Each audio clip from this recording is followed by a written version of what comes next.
This call is now. ನಮಸ್ಕಾರ ಆಚಾರ್ಯ. ನಮಸ್ಕಾರ ಆಚಾರ್ಯ. ಹರೇ ಶ್ರೀನಿವಾಸ. ಸಾಕು ನಮಸ್ಕಾರ. ಆಚಾರ್ಯ, ಯಾವ PDF ನೋಡ್ಬೇಕಾಚಾರ್ಯ ಇದು ಪಾಠದ್ದು ಈಗ ನಡೀತಾ ಇರೋ ಪಾಠ?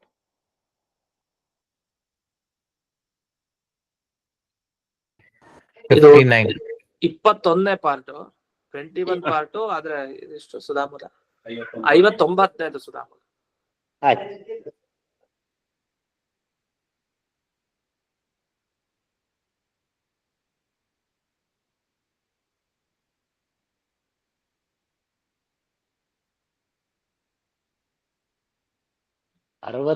ಆಯ್ತು ಆಚಾರ್ಯ.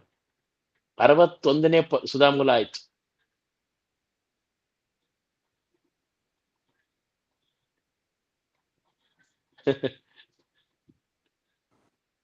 ಅರವತ್ತೊಂದನೇದಾಗಿದೆಯಾ ಈಗ PDF ಅಲ್ಲಿ? Part number 23. 61 ನಿನ್ನೆದು ವ್ಯಾಖ್ಯಾನ ಶ್ಲೋಕ ಹೇಳಿದ್ದೀರಿ. ಇನ್ನೊಂಚೂರು ಹೇಳ್ಬೇಕಾಗುತ್ತೆ, ಟಿಪ್ಪಣಿ ಹೇಳ್ಬೇಕಾಗುತ್ತೆ. ಸರಿ.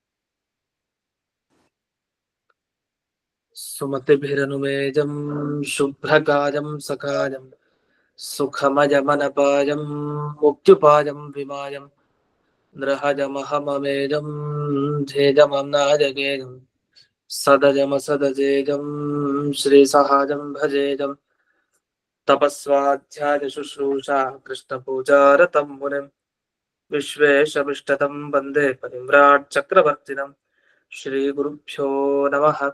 हरि ओम।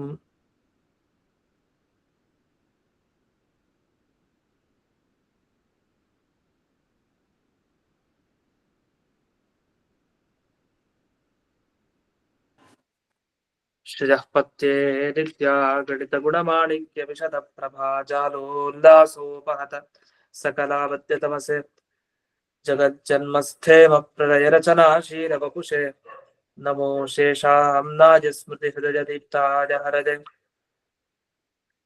येन प्रादुरभावि भूमिपदे यस्तारिगो सन्ततिः प्राबोधिश्रुति पंकजं करुणजा प्राकाशितत्वं परं ध्वान्तं ध्वं समनादि साधुनिकरश्चाकारि सन्मार्गकः तेन व्यासदिवाकरेण सततं मात्याजि मे मानसं व्याप्तिर्यस्य निजे निजे नमः स पक्षे सपक्षे स्थितिः या वृत्तिश्च विपक्षतोऽथ विषजे शक्तिर्न वै बाधिते नैवास्ति प्रतिपक्षयुक्तिरतुलं शुद्धं प्रमाणं समे भूयात् तत्त्वविनिर्णयाय भगवान् आनन्दतीर्थो मुनिः भवति यदनुभावात् वाग्मि जडमतिरपि जन्तुर्जायते प्राज्ञमूनिः सकलवचनचेतो देवता भारती सा मम वचसि निधत्तां सन्निधिं मानसे च रमा निवासोचितवास भूमिः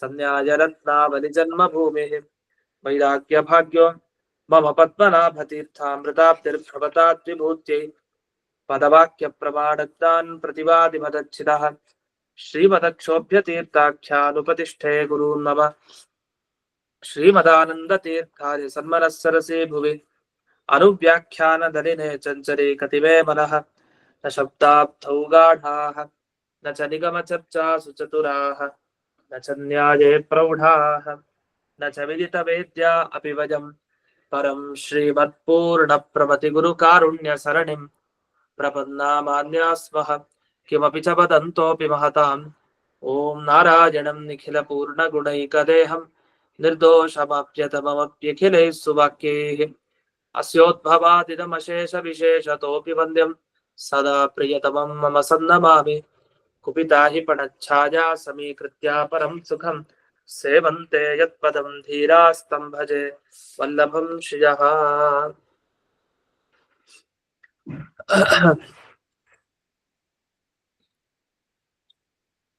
ಇಲ್ಲಿಯವರೆಗೆ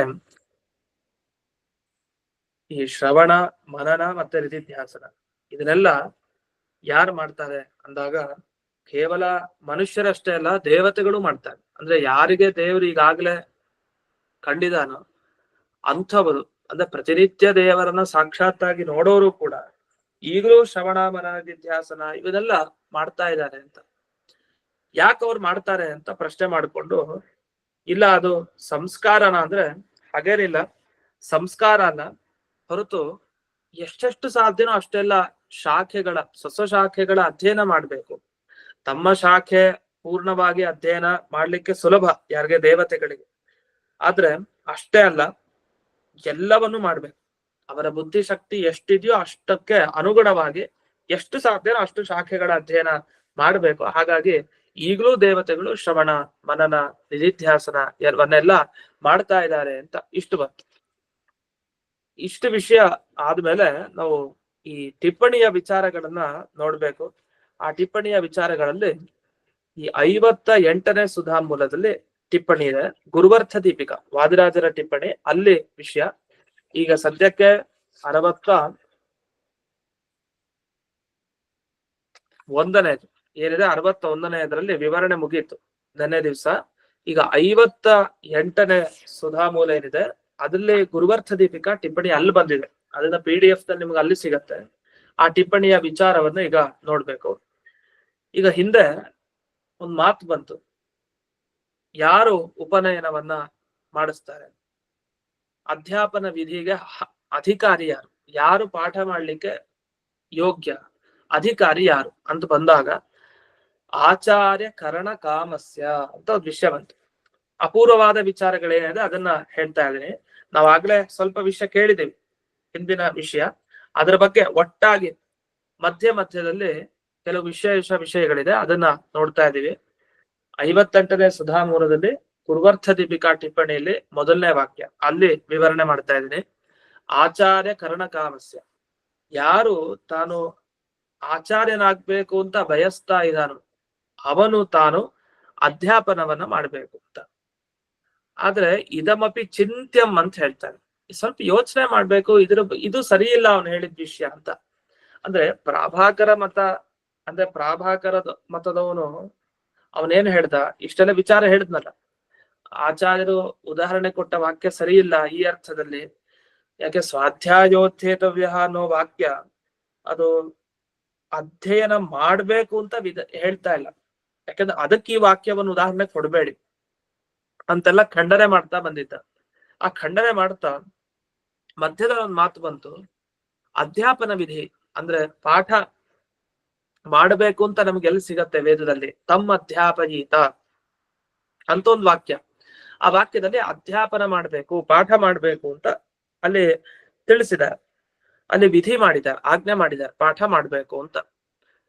ಆ ವಿಧಿ ವಾಕ್ಯ ಏನಂತ ಕರಿತೀವಿ, ಆ ವಾಕ್ಯದಲ್ಲಿ ಏನ್ ಹೇಳಿದ್ದಾರೆ, ಯಾರು ಆಚಾರ್ಯ ಪದವಿಯನ್ನ ಬಯಸ್ತಾನೋ ಅಂಥವನು ತಾನು ಅಧ್ಯಾಪನ ಮಾಡ್ಬೇಕು. ಇದಕ್ಕೆ ಪ್ರಮಾಣ ಏನು ಅಂದ್ರೆ, ಒಂದು ವ್ಯಾಕರಣದ ವಿಚಾರ ಬಂತು, ಅಲ್ಲಿ ಆತ್ಮನೇಪದಿ ಅಂತ, ಪರಸ್ಮೈಪದಿ, ಆತ್ಮನೇಪದಿ ಅಂತ ಶಬ್ದಗಳು ಬಂತು. ಅದ್ರ ಬಗ್ಗೆ ವಿವರಣೆ ಮಾಡಿದೆ ನಾನು. ಪುರೋಹಿತ ಒಬ್ಬ ತನಗೋಸ್ಕರ ಯಾಗ ಮಾಡೋದಿದೆ, ಬೇರೆಯವ್ರಿಗೋಸ್ಕರ ಮಾಡೋದಿದೆ. ತನಗೋಸ್ಕರ ಮಾಡಿ ತಾನೇ ಆ ಯಾಗದ ಫಲ ಅನುಭವಿಸ್ತಾ ಇದ್ರೆ ಅಂಥ ಸಂದರ್ಭದಲ್ಲಿ ಯಜತೆ ಅಂತ ಹೇಳ್ಬೇಕು. ಇಲ್ಲ ಅಂದ್ರೆ ಯಜತಿ ಅಂತ ಹೇಳ್ಬೇಕು, ಬೇರೆಯವ್ರಿಗೋಸ್ಕರ ಅಂತ ಅಂದ್ರೆ. ಯಾಕೆ ತಾನು ಆ ಯಾಗದ ಫಲ ಸ್ವರ್ಗ ತನಗ್ ಸಿಗಲಿ, ಯಾಗದ ಫಲ ಆರೋಗ್ಯನೋ, ಯಾಗದ ಫಲ ಸಂತಾನನೋ, ಇದೆಲ್ಲ ತನಗ್ ಬೇಕಾಗಿಲ್ಲ, ಅದು ಬೇರೆಯವರ ಯಜಮಾನನಿಗೋಸ್ಕರ ಅಂತ ಮಾಡಿಸಿದಾಗ ಯಜತಿ ಪುರೋಹಿತ ಅಂತ ಹೇಳುತ್ತೆ. ಯಜತೆ ಅಂತ ತನಗೋಸ್ಕರನೇ ಫಲ ಬರ್ಬೇಕಾದ್ರೆ. ಈಗ ನಾವು ಸಂಧ್ಯಾ ವಂದನೆ ಮಾಡ್ಬೇಕಾದ್ರೆ ಏನ್ ಮಾಡ್ತೀವಿ, ಪ್ರಾತಃ ಸಂಧ್ಯಾ ವಂದನಮಹಂ ಕರಿಷ್ಯೇ ಅಂತ ಹೇಳ್ತೀವಿ. ಕರಿಷ್ಯೇ ಅಂತ ಹೇಳೋದು ಅದು ಆತ್ಮನೇಪದಿ. ಅಂದ್ರೆ ಸಂಧ್ಯಾ ವಂದನೆ ಮಾಡಿದಾಗ ಏನು ಸಿಗ್ಬೇಕೋ ಅದ್ ನನಗೆ ಸಿಗೋದು ಅಂತ ಕರಿಷ್ಯೆ ಅಂತ ಅದಕ್ಕೋಸ್ಕರನೇ ಹೇಳೋದು. ಇಲ್ಲ ಕರಿಷ್ಯೆ ಅಂತ ಬಿಟ್ಟು ಇನ್ನೇನೋ ಹೇಳಿದ್ರೆ ಅದ್ ಬೇರೆಯವ್ರಿಗೋಸ್ಕರ ಫಲ ಅಂತ ಆಗ್ಬಿಡುತ್ತೆ. ನಮ್ಮ ಫಲಕ್ಕೋಸ್ಕರನೇ ನಾವು ಶುದ್ಧರಾಗ್ಲಿಕ್ಕೋಸ್ಕರನೇ ಮಾಡ್ತಾರೋ ಅಂತ ಸಂದೇಹ ಆದ್ರೆ ಅಂತ ಸಂದರ್ಭದಲ್ಲಿ ಕರಿಷ್ಯನೇ ಹೇಳ್ಬೇಕು, ಸಂಕಲ್ಪ ಮಾಡ್ಬೇಕಾದ್ರೆಲ್ಲ. ಅಂತೂ ಅಲ್ಲಿ ಆತ್ಮನೇ ಪದನೇ ಬಳಸ್ಬೇಕು ಅಂತ ಇದೆ ಶಾಸ್ತ್ರದಲ್ಲಿ. ಹಾಗಾಗಿ ಸಂಸ್ಕೃತ ಭಾಷೆಯಲ್ಲಿ ಕೆಲವು ಶಬ್ದಗಳನ್ನ ಅಲ್ಲಲ್ಲೇ ಬಳಸ್ಬೇಕು ಅಂತಿದೆ. ಸ್ವಲ್ಪ ಆಚೆ ಈಚೆ ಮಾಡಿದ್ರೆ ಅರ್ಥ ಬೇರೆ ಆಗ್ಬಿಡುತ್ತೆ. ಹಾಗಾಗಿ ಇಲ್ಲಿ ಈ ಉದಾಹರಣೆ ಏನ್ ಕೊಟ್ರಲ್ಲ, ಇದು ಸರಿ ಇಲ್ಲ ಅಂತ ಒಂದು ಖಂಡನೆ ಮಾಡ್ತಾರೆ ವಾದಿರಾಜರು. ಏನಂದ್ರೆ ಇದಮಪಿ ಚಿಂತ್ಯಂ, ಸ್ವಲ್ಪ ಇದ್ರ ಬಗ್ಗೆನೂ ಯೋಚಿಸಿ. ನಮ್ ಜಯತೀರ್ಥರು ಮುಂದೆ ಖಂಡನೆ ಮಾಡ್ತಾರೆ ಅನೇಕ ಅಂಶಗಳಿಗೆ, ಆದ್ರೆ ಇದನ್ನೂ ಕೂಡ ಜಯತೀರ್ಥರು ಸೂಚನೆ ಮಾಡಿದ್ದನ್ನ ನಾವು ಮರೆಯೋ ಹಾಗಿಲ್ಲ. ಆದ್ರೆ ಜಯತೀರ್ಥರು ಹೇಗ್ ಸೂಚನೆ ಮಾಡಿದ್ರು, ಕೆಲವುದನ್ನೆಲ್ಲ ಬಿಟ್ಬಿಡ್ತಾರಂತೆ, ಉತ್ತರ ಹೇಳಿಕ್ ಹೋಗಾರ, ಶಿಷ್ಯರೇ ಅದನ್ನ ಊಹೆ ಮಾಡ್ಕೊಳ್ಳಿ ಅಂತ. ಕೆಲವುದೆಲ್ಲ ಸ್ಪಷ್ಟ, ಅದನ್ನ ದೋಷ ಅಂತ ಹೇಳಿಕ್ ಹೋಗಲ್ಲ. ಆದ್ರೆ ವಾದಿರಾಜರ ವ್ಯಾಖ್ಯಾನದ ವೈಶಿಷ್ಟ್ಯನೇ ಇದು. ಸ್ವಾರಸ್ಯ ಅವರದೇ ವಿಭಿನ್ನ ಶೈಲಿ. ಮೂಲ ಸುಧಾ ಪಂಕ್ತಿಯಲ್ಲಿ ಕೆಲವು ಅಂಶಗಳು ಸಿಗಲ್ಲ, ಅದರ ಅಂಶಗಳನ್ನೆಲ್ಲ ಇವರು ತಮ್ಮ ಟಿಪ್ಪಣಿಯಲ್ಲಿ ವಿವರಿಸಿರ್ತಾರೆ. ಅಂತ ಒಂದು ಅಪೂರ್ವವಾದ ಅಂಶ ಇದಮಪಿ ಚಿಂತ್ಯಂ, ಇದ್ರ ಬಗ್ಗೆನೂ ಚಿಂತನೆ ಮಾಡಿ, ಅಂದ್ರೆ ಇದು ಸರಿ ಇಲ್ಲ ಅಂತ ತಿಳ್ಕೊಳ್ಳಿ ಅಂತ. ಸಾಮಾನ್ಯವಾಗಿ ಚಿಂತ್ಯಂ ಅಂತ ಬಂದ್ರೆ ಏನೋ ಅಸ್ವಾರಸ್ಯ ಇದೆ ಅಂತ ಅರ್ಥ ಅವ್ರ ಮತದಲ್ಲಿ. ಅದನ್ನ ಇದು ಸರಿ ಇಲ್ಲ ಅಂತ ಹೇಳಲಿಕ್ಕೋಲ್ಲ, ಇದಮಪಿ ಚಿಂತ್ಯಂ, ಈ ಅಂಶದ ಬಗ್ಗೆನೂ ಯೋಚಿಸ್ಬೇಕು, ಇದು ಸ್ವಲ್ಪ ತಪ್ಪಿದೆ ಅಂತ ಅರ್ಥ. ಅದನ್ನ ಮಹಾತ್ಮರ ಹಾಗೆ ಹೇಳೋ ಶೈಲಿ ಅದು. ಏನು ಅಂದ್ರೆ ಯತ್ರ ಆತ್ಮನೇ ಪದ ಪ್ರಯೋಗ ತತ್ರೈವ ಆಚಾರ್ಯ ಕರಣ ಕಾಮತ್ವಂ ನ ಅನ್ಯತ್ರ ಏವಂಚ ಉಪನಯ ಆಚಾರ್ಯಂ ಆತ್ಮಾನಂ ಕರ್ತುಕಾಮಃ ಇತ್ಯೇವ ಅರ್ಥ ಸ್ಯಾತ್. ಈಗ ನೀವೇನು ಹೇಳಿದ್ರಿ, ಆತ್ಮನೇ ಪದ, ಅದೇ ಇವಾಗ ಹೇಳಿದ್ನಲ್ಲ, ಇಂತಿಂತ ಪದಗಳನ್ನು ಬಳಸ್ಬೇಕು ಅಂತ. ಆ ಪದಗಳನ್ನ ಬಳಸೋದು ಯಾವಾಗ ಬಳಸೋದು, ಎಲ್ಲಿ ತನಗೆ ಆ ಆಚಾರ್ಯ ಪದವಿ ಸಿಗ್ಬೇಕು. ಅಂದ್ರೆ ಉಪನಯನ ಆಚಾರ್ಯನಾಗಿ ನಾನು ಆಗ್ಬೇಕು, ಒಬ್ಬ ವಟುವಿಗೆ ಉಪನಯನ ಸಂಸ್ಕಾರ ಮಾಡ್ಬೇಕು, ಸಂಸ್ಕಾರ ಮಾಡಿ ತಾನು ಆ ಉಪನಯ ಸಂಸ್ಕಾರ ಹೊಂದಿದ ವಟುವಿಗೆ ಪಾಠ ಹೇಳ್ಕೊಡ್ಬೇಕು. ಇದೇನಿದೆ ಇದನ್ನ ಪಡಿಲಿಕ್ಕೋಸ್ಕರ ತಾನು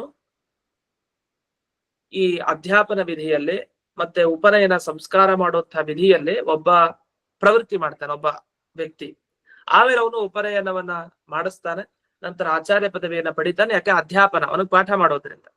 ಆಗ ಒಂದು ಪ್ರಶ್ನೆ ಮಾಡ್ಕೊಳ್ತಾರೆ, ನಚ ಉಪನಯನ ಕರ್ತು ಅಧ್ಯಾಪಕಸ್ಯ ಚ ಏಕತ್ವ ನಿಯಮಾತ್.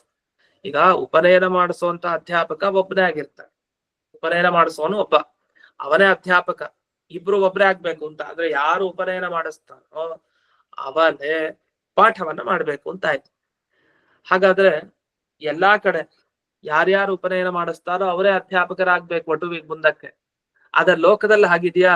ಇಲ್ಲ ಅಂತ ಹೇಳ್ತಾರೆ. ಇದನ್ನ ಚೆನ್ನಾಗಿ ತಿಳಿಸ್ಕೊಡ್ತಾರೆ ವಾದಿರಾಜರು. ಆ ವಾಸ್ತವವನ್ನ ಮರೆಯಲ್ಲ. ವಾಸ್ತವ ಹೇಗಿದೆ, ಹಿಂದಿನ ಕಾಲದಲ್ಲಿ ಹಾಗಿತ್ತ. ಹಾಗಾದ್ರೆ ಯಾರು ಉಪನಯನ ಸಂಸ್ಕಾರ ಮಾಡಿಸ್ತಾರೋ, ಅಂದ್ರೆ ಯಾರು ಪುರೋಹಿತ ತಾನು ಉಪನಯನ ಮಾಡಿಸ್ತಾನೆ, ಪಾಠ ಹೇಳ್ಕೊಡೋದು ಯಾರು? ಆ ಪುರೋಹಿತನೇ ಹೇಳ್ಕೊಡ್ತಾನೋ ಬೇರೆಯವ್ರು ಹೇಳ್ಕೊಡ್ತಾರೋ ಅಂತ ವಾದಿರಾಜರ ಒಂದು ಮಾತು ಹೇಳ್ತಾರೆ ಈ ವಿಷಯದಲ್ಲಿ. ಅದನ್ನ ಗಮನಿಸಿ. ಉಪನೇತುರೇವ ಅಧ್ಯಾಪಕತ್ವ ನಿಯಮ ಭಾಗತ್. ನೋಡಿ, ಉಪನಯನ ಸಂಸ್ಕಾರ ಮಾಡಿಸೋನು ವಿದ್ವಾಂಸ ಆಗಿದ್ರೆ ಖಂಡಿತ ಅವನೇ ಎಲ್ಲ ಶಾಸ್ತ್ರ ಪಾಠ ಹೇಳ್ತಾನೆ, ಇಲ್ಲ ಅಂತಿಲ್ಲ. ಆದ್ರೆ ಯಾರು ಉಪನಯನ ಸಂಸ್ಕಾರ ಕೊಡ್ತಾನೆ ಅವನೇ ಅಧ್ಯಾಪಕ ಆಗ್ಬೇಕು ನಿಯಮ ಮಾಡ್ಬೇಡಿ, ರೂಲ್ ಇಲ್ಲ. ಅವನೇ ಶಾಸ್ತ್ರ ಪಾಠ ಹೇಳ್ತಾನೆ ಅಂತಿಲ್ಲ. ಯಾಕೆಂದ್ರೆ ಉಪನೇತುರೇವ ಅಧ್ಯಾಪಕತ್ವ ನಿಯಮಾಭಾವ, ವಾದಿರಾಜರ ವಾಕ್ಯ.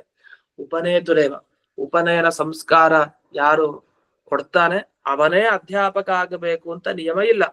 ಯಾಕೆ ಅಂದ್ರೆ ಲೋಕದಲ್ಲಿ ವಿರುದ್ಧವಾಗೇ ಜಾಸ್ತಿ ಕಂಡಿದೆ ಅಂತ ಹೇಳ್ತಾರೆ. ಏನ್ ವಿರುದ್ಧವಾಗಿ ಕಂಡಿದೆ? ಉಪನಯನ ವಿಧಿ ಮಾತ್ರಜ್ಞೋ ಹಿ ಪುರೋಹಿತ ಉಪನಯನಂ ಕರೋತಿ. ವಾದಿರಾಜರ ವಾಕ್ಯ. ಏನ್ ಹೇಳಿದ್ದಾರೆ ಅಂದ್ರೆ ಉಪನಯನ ವಿಧಿ ಮಾತ್ರ ಗೊತ್ತು ಅವನಿಗೆ, ಪೌರೋಹಿತ್ಯ ಚೆನ್ನಾಗಿ ಗೊತ್ತಿದೆ ಅಂತ. ಅದ್ರ ತಾತ್ಪರ್ಯ ಹೇಳ್ತಾ ಇದ್ದೇನೆ. ಪೌರೋಹಿತ್ಯ ಚೆನ್ನಾಗಿ ಗೊತ್ತಿದೆ, ಆ ಪುರೋಹಿತ ಉಪನಯನ ಸಂಸ್ಕಾರ ಕೊಡ್ತಾನೆ. ಯಾಕೆ? ಅವನು ಗೊತ್ತಿರೋದೇನು? ಉಪನಯನ ವಿಧಿ ಮಾತ್ರ ಅಷ್ಟೇ ಗೊತ್ತಿದೆ ಅವನಿಗೆ. ಉಪನಯನ ಹೇಗ್ ಮಾಡಿಸೋದು ಅದ್ರ ಬಗ್ಗೆ ಎಲ್ಲ ಚೆನ್ನಾಗಿ ಗೊತ್ತಿದೆ, ಅದನ್ನ ಅವನು ತಿಳ್ಕೊಂಡಿದ್ದಾನೆ. ಅದರ ಪ್ರಕಾರವಾಗಿ ಆ ಪುರೋಹಿತ ಉಪನಯನಂ ಕರೋತಿ, ಉಪನಯನ ಸಂಸ್ಕಾರ ಕೊಡ್ತಾನೆ. ಆದ್ರೆ ಪಾಠ ಮಾಡೋದು ಯಾರು ಅಂದ್ರೆ ಸಾಂಗ ವೇದಜ್ಞ ಅನ್ಯ ತಮ್ಮ ಅಧ್ಯಾಪಯತಿ ಇತ್ಯಸ್ಯ ಲೋಕೆ ಬಹುಲಂ ಉಪಲಂಭ. ಲೋಕದಲ್ಲಿ ಬಹಳ ಕಂಡಿರೋದು ಇದೆ ಅಂತೆ. ಏನಿದೆ ಕಂಡಿರೋದು ಅಂದ್ರೆ ಈ ಪಾಠ ಮಾಡೋನ್ ಬೇರೆನೆ, ಉಪನಯನ ಸಂಸ್ಕಾರ ಕೊಡೋನ್ ಬೇರೆ ಅಂತ. ಅಂದ್ರೆ ಕರ್ಮರತರು ಒಬ್ರು, ಜ್ಞಾನರತರು ಒಬ್ರು. ಅಂದ್ರೆ ಜ್ಞಾನ ಮಾರ್ಗದಲ್ಲಿ ಇರೋರು ಕೆಲವರು ಕರ್ಮ ಮಾರ್ಗದಲ್ಲಿ ಇರೋರು. ಇರಬಾರ್ದು ಅಂತ ಏನಿಲ್ಲ, ಅದೇನು ತಪ್ಪು ಅಂತ ಹೇಳ್ತಾ ಇಲ್ಲ. ಯಾವುದೇ ತಪ್ಪೇನಿಲ್ಲ, ಯಾರು ಉಪದೇಶ ಕೊಡ್ಬೋದು, ಅದೇನಿಲ್ಲ. ಆದ್ರೆ ಸಾಮಾನ್ಯವಾಗಿ ಲೋಕದಲ್ಲಿ ಪ್ರಸಿದ್ಧಿ ಏನು ಅಂದ್ರೆ ಉಪನಯನ ವಿಧಿಯನ್ನ ಮಾತ್ರ ತಿಳ್ಕೊಂಡಿರೋ ಪುರೋಹಿತ ಉಪನಯನ ಸಂಸ್ಕಾರ ಕೊಡ್ತಾನೆ ಆ ವಟುವಿಗೆ. ಅದು ಮುಖ್ಯ ತಾನೆ. ವಟುವಿಗೆ ಒಳ್ಳೆ ಸಂಸ್ಕಾರ ಆದ್ರೇನೆ ಮುಂದೆ ಅವನು ಶಾಸ್ತ್ರ ಪಾಠ ಕಲಿಲಿಕ್ಕೆ, ವೇದಾಧ್ಯಯನ ಮಾಡ್ಲಿಕ್ಕೆ ಒಂದು ಗುರುಕುಲಕ್ಕೆ ಹೋಗ್ಬೇಕು. ಅದನ್ನ ಸಂಸ್ಕಾರ ಕೊಡುವಂಥವ್ನು ತುಂಬಾ ಮುಖ್ಯನೇ ಆಗ್ತಾನೆ, ಅದೇನಿಲ್ಲ. ಇಲ್ಲಿ ಮುಖ್ಯ ಅಮುಖ್ಯ ಅನ್ನೋ ಪ್ರಶ್ನೆ ಏನಿಲ್ಲ. ಪುರೋಹಿತನು ಮುಖ್ಯನೇ, ಈ ಕಡೆ ಪಾಠ ಮಾಡೋನು ಮುಖ್ಯನೇ. ಆದ್ರೆ ಈ ಪ್ರಾಭಾಕರ ಮತದಲ್ಲಿ ಅವ್ರೇನ್ ಹೇಳಿದ್ರು, ಅಷ್ಟವರ್ಷಂ ಬ್ರಾಹ್ಮಣ ಉಪನಯೀತ ತಮ್ಮ ಅಧ್ಯಾಪಯಿತ ಅನ್ನೋ 2 ವಾಕ್ಯ ಸೇರಿಸ್ಕೊಂಡು ಅರ್ಥ ಮಾಡಿದಾಗ ಅವ್ರ ಪ್ರಕಾರ ಯಾರು ಉಪನಯನ ಸಂಸ್ಕಾರ ಕೊಡ್ತಾನೆ ಅವನೇ ಪಾಠ ಮಾಡ್ತಾನೆ ಅಂತ ಆಗ್ಬಿಡತ್ತೆ ಅವ್ರ ಪ್ರಕಾರ. ಆದ್ರೆ ಹಾಗೇನಿಲ್ಲ, ಇದು ಅವರ ಮತದಲ್ಲಿ ಅಸ್ವಾರಸ್ಯ ಅಂತ ಈ ವಾದಿರಾಜರು ಆ ಮತದಲ್ಲಿ ಅಸ್ವಾರಸ್ಯ ತೋರಿಸ್ಲಿಕ್ಕೆ ಹೀಗೆ ವ್ಯಾಖ್ಯಾನವನ್ನು ಮಾಡಿದ್ದಾರೆ.